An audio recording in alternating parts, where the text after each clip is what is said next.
خوش آمدید، میں ہوں آپ کی میزبان شائستہ یاسمین۔ پروگرام ہے کرونا وائرس کی وبا، عورتیں محفوظ تو ہم مضبوط۔ اس وقت غیر معمولی صورتحال کا ہم سے تقاضا ہے کہ ہم اپنی زندگی میں نیا طرز عمل اپنائیں تاکہ وبا کی وجہ سے ہونے والے اقدامات اور ان اقدامات کے نتیجے میں ہونے والے معاشی، سماجی اور ذہنی دباؤ سے جلد چھٹکارا ملے۔ ان ریڈیو پروگرام سے آپ جانیں گے کہ خواتین اور کمزور طبقوں جیسے خواجہ سرا ہیں، ان پر اس وبا کے کیا اثرات ہیں اور وہ کیسے اس کا سامنا کر رہے ہیں۔ اسٹے ہوم یعنی وبا کو روکنے کے لیے گھر رہنا ایک حکمت عملی ہے جس کی وجہ سے گھریلو تشدد میں اضافہ ہوا ہے۔ تشدد یقیناً کرونا وائرس کی وبا سے بچنے کا علاج نہیں۔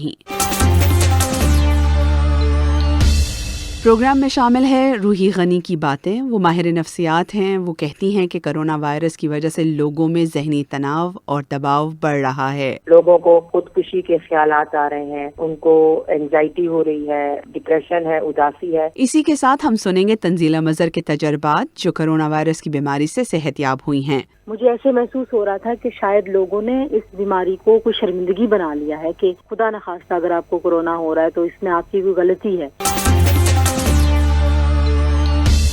یہ پروگرام عمر افضل خان ڈیولپمنٹ فاؤنڈیشن کی پیشکش ہے۔ اس کے لیے آسٹریلین ایڈ اور آکسفیم نے تعاون کیا ہے۔ اس وبا کے پھیلاؤ کو روکنے کے طریقے اپنانے کی وجہ سے آبادی کے بڑے حصے پر ذہنی اور نفسیاتی اثرات مرتب ہو رہے ہیں۔ عالمی ادارے صحت کا ماننا ہے کہ قرنطینہ یا خود ساختہ تنہائی کے اقدامات کرنے سے لوگوں میں خود کو نقصان پہنچانے والے رویے بڑھ رہے ہیں۔ خاص طور پر طبی عملے کی ذہنی صحت پر نفسیاتی اور ذہنی اثرات کے ظاہر ہونے کا زیادہ امکان ہے۔ انہی اثرات کی طرف اشارہ کیا ہے روحی غنی نے، جو ماہر نفسیات ہیں اور روزن ادارے کی ہیلپ لائن پر نفسیاتی اور ذہنی دباؤ کے حوالے سے کال کرنے والوں کی کاؤنسلنگ کرتی ہیں۔ روحی غنی سے گفتگو کی نبیلہ اسلم نے، آئیے سنتے ہیں۔ آپ یہ بتائیے کہ ابھی جو کرونا وائرس کی وجہ سے عورتوں اور بچوں کے حوالے سے جو تشدد میں اضافہ ہوا ہے، اس میں جو آپ نے کالز وصول کی ہیں وہ کیا کہتی ہیں؟ جو کال ریسیو ہوئی ہے جس میں لوگوں نے ہمیں سائیکولوجیکل حوالے سے بات کر رہے ہیں کہ ان کو کرونا کی وجہ سے کیا مشکلات ہو رہی ہیں، جو تشدد کے حوالے سے جو ہمیں کالز آ رہی ہیں جس میں کہ لوگ ہمیں کال کر رہے ہیں، ان کے اوپر جسمانی تشدد ہو رہا ہے، ان کے اوپر اکنامیکل تشدد یعنی پیسے کے حوالے سے ہے، گھر کے خرچے کے حوالے سے اور ان چیزوں پہ، ان کے اوپر جو نفسیاتی ہے وہ وائلنس ہو رہا ہے، لوگوں کو بہت زیادہ غصہ، فرسٹریشن ہے، اس پہ لوگ کال کر رہے ہیں کہ ہمیں بہت مشکل ہو رہی ہے کہ ہم اپنے غصے کو کیسے بہتر کریں۔ ہمیں فورس میرجز کے حوالے سے کال آ رہی ہیں، تعلقات ہیں لوگوں کے آپس میں میاں بیوی کے حوالے سے یا گھر میں بچوں کے ماں باپ کے حوالے سے، اس پہ ہمیں کالز آ رہی ہیں۔ اور اس کے علاوہ لوگوں کو خودکشی کے خیالات آ رہے ہیں، ان کو اینگزائٹی ہو رہی ہے، ڈپریشن ہے، اداسی ہے۔ یہ سب وہ مسائل ہیں جو لوگ GBV کے حوالے سے جو تشدد ہو رہا ہے خواتین پر، اس کے حوالے سے ہمیں یہ کالز آ رہی ہیں۔ جو شخص تشدد کے حوالے سے آپ کو رابطہ کرتے ہیں تو ان کے لیے آپ کے پاس کیا گائیڈ لائن ہے، کیسے اس کو آپ ہینڈل کرتے ہیں؟ ہم سب سے پہلے تو رول آؤٹ کرتے ہیں کہ وہ ڈیلی میں ایسا کیا چیزیں کر رہے ہیں جس سے ان کا فیئر بڑھ رہا ہے۔ تو بہت سے لوگ جو ہیں وہ نیٹ کو بہت سرچ کر رہے ہیں، نیوز بہت سن رہے ہیں آج کل کے حوالے سے، تو ان کا خوف اور ان کی اینگزائٹی جو ہے وہ بڑھ رہی ہے۔ تو سب سے پہلے یہ بہت ضروری ہے کہ ہم سوشل میڈیا کو کم سے کم استعمال کریں، ہم اوتھینٹک چیزیں، وہ چیزیں جو صحیح ہیں ان کو دیکھیں، جو ایسی خبریں جو ہماری اینگزائٹی، ہماری پریشانی کو بڑھاتی ہیں ہم ان کو کم سے کم دیکھیں۔ پھر ہم ان کو بتاتے ہیں کہ اگر ان کو نیند کا مسئلہ ہو رہا ہے تو اچھی نیند کے طریقے کیا ہیں، آپ کیا کیا کر سکتے ہیں۔ تو یہ بتائیے گا کہ اچھی نیند کا طریقہ کیا ہے؟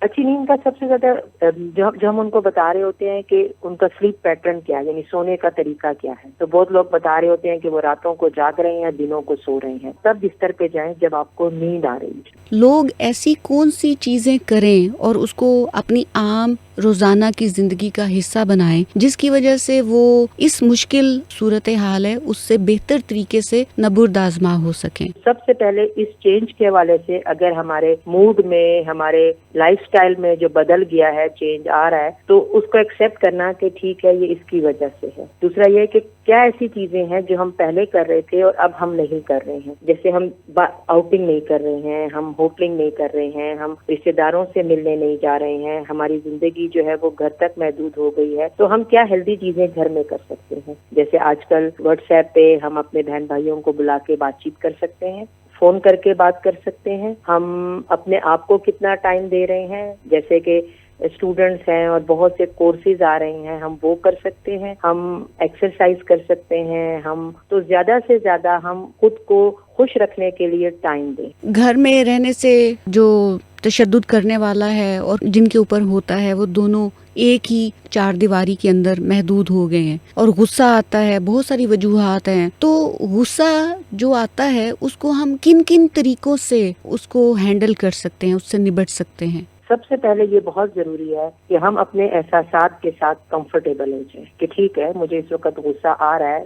مجھے اگر میرے میاں نے ڈانٹا ہے اور مجھے غصہ آ رہا ہے تو میرا غصہ بہت نارمل ہے. لیکن جیسے کہ آپ بات کر رہی ہیں کہ گھر میں وائلنس ہو رہا ہے اور وائلنس بڑھ رہا ہے, تو میں نے کیسے اپنے آپ کو بچانا ہے؟ میں دور ہو سکتی ہوں, اپنے آپ کو کمرے میں لاک ڈاؤن کر سکتی ہوں. اگر میرے گھر میں اور لوگ ہیں تو میں ان کے ساتھ بیٹھ سکتی ہوں, ان کے بیچ میں, تاکہ مجھے اگر وہاں سے سپورٹ مل سکتی ہے, پروٹیکشن, یعنی میں بچ سکتی ہوں. تو میں ایسی چیزیں کروں کہ سب سے پہلے تو میں خود کو بچاؤں. اگر تشدد بہت زیادہ ہے اور پھر بھی فزیکل ہے تو پھر بہت سی ایسی ہیلپ لائنز موجود ہیں جو کہ وائلنس کے حوالے سے سپورٹ دے رہے ہیں. یہ جو کہتے ہیں کہ غصہ برداشت کرنا بڑی بہادری ہے, یہ کہاں تک درست ہے؟ غصے کو باہر نکالنا, بہتر طریقے سے نکالنا بہت ضروری ہے. خود کو ٹائم دینا بہت ضروری ہے.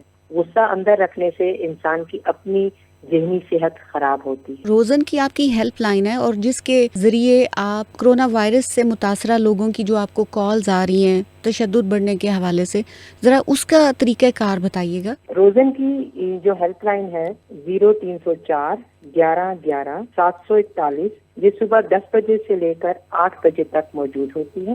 ہفتے میں 7 دن ہماری سروس جو ہے وہ موجود ہے. لوگ یہاں پر اپنے مسائل کے حوالے سے بات کر سکتے ہیں. پاکستان میں اب تک 2.25 لاکھ کورونا کے متاثرہ افراد میں سے اب تک تقریباً 3,500 اموات ہوئی ہیں اور 60,000 سے زائد لوگ صحت یاب ہو چکے ہیں. تنزیلہ مظہر انہی صحت یاب ہونے والوں میں سے ایک ہیں. انہوں نے ڈاکٹر کی مدد سے گھر رہتے ہوئے اپنی بیماری کا سامنا کیا. تنزیلہ مظہر نے انہی باتوں پر عمل کرتے ہوئے ذہنی دباؤ سے خود کو بچایا جن کی طرف روحی غنی نے اپنی گفتگو میں اشارہ کیا. تنزیلہ سے گفتگو کی نبیلہ اسلم نے, آئیے سنتے ہیں. یہ بتائیے کہ آپ کو کب اور کیسے پتا چلا کہ آپ کرونا وائرس سے متاثر ہیں؟ میری طبیعت خراب ہوئی تھی, مجھے بخار تھا اور جسم میں درد تھا. تو پہلے تو مجھے لگا کہ یہ معمول کی ہی بیماری ہے کیونکہ موسم چینج ہو رہا ہے, لیکن پھر میں سونے سے بھی قاصر تھی, میری نیند برے طریقے سے متاثر ہو رہی تھی. تو پھر مجھے لگا کہ یہ ان یوزل ہے, غیر معمولی ہے, پہلے ایسا کبھی ہوا نہیں ہے. جیسے ہی مجھے بخار آنا شروع ہوا تھا اس کے ساتھ ہی میں نے اپنے گھر والوں کو کہا تھا کہ آپ جو ہیں وہ مجھ سے الگ ہو جائیں, کیونکہ اس وقت میں اپنے گاؤں میں تھی, اپنے خاندان کے ساتھ تھی,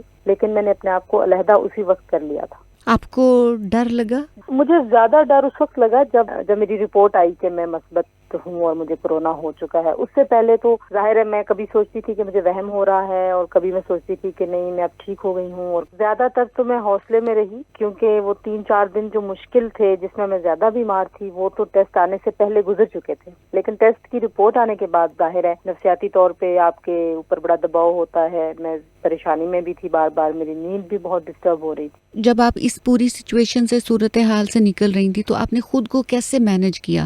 میں نے اپنے آپ کو ایسے مینج کیا. پہلی جو چیز تھی وہ یہ تھی کہ میں نے سوشل میڈیا پر جا کے یہ شیئر کیا کہ مجھے کورونا ہو گیا. اس سے پہلے اگر آپ جا کے دیکھیں سوشل میڈیا پہ بہت کم لوگ آ کے یہ کہہ رہے تھے, اور مجھے ایسے محسوس ہو رہا تھا کہ شاید لوگوں نے اس بیماری کو کوئی شرمندگی بنا لیا ہے کہ خدا نخواستہ اگر آپ کو کورونا ہو رہا ہے تو اس میں آپ کی کوئی غلطی ہے یا آپ کوئی جرم کر رہے ہیں. لوگ چھپا رہے تھے. تو میں نے اپنے آپ کو بہت مصروف کیا. میں اپنی روزانہ کی جو علامتیں تھیں, روزانہ جس طرح سے میری طبیعت بہتر ہو رہی تھی یا بگڑ رہی تھی, جو میں دوائیں لے رہی تھی, جو مجھے ماہرین سے جو مدد مل رہی تھی, وہ ساری چیزیں پھر میں سوشل میڈیا پہ شیئر کر رہی تھی. تو اس سے ظاہر ہے دوسروں کو حوصلہ دینے کے لیے پھر مجھے اپنے آپ کو بھی حوصلہ دینا تھا.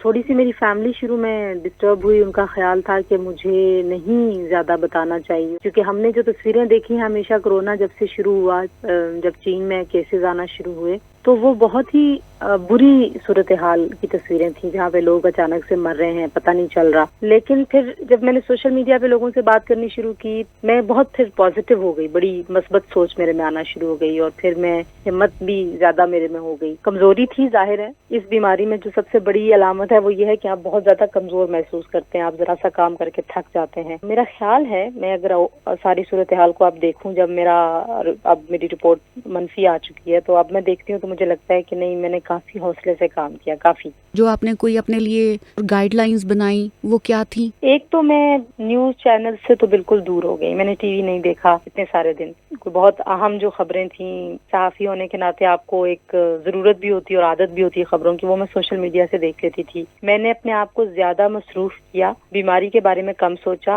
اور جو اچھی چیزیں ہو رہی تھیں میں ان کو سوچ رہی تھی کہ اب مجھے سانس کا کوئی مسئلہ نہیں ہو رہا، مجھے کھانسی بہت تھوڑے دنوں کے لیے ہوئی، بہت زیادہ نہیں ہوئی. تو میں یہ سب چیزیں زیادہ سوچ رہی تھی، اور جو منفی چیزیں ہیں وہ میں کم سوچ رہی تھی.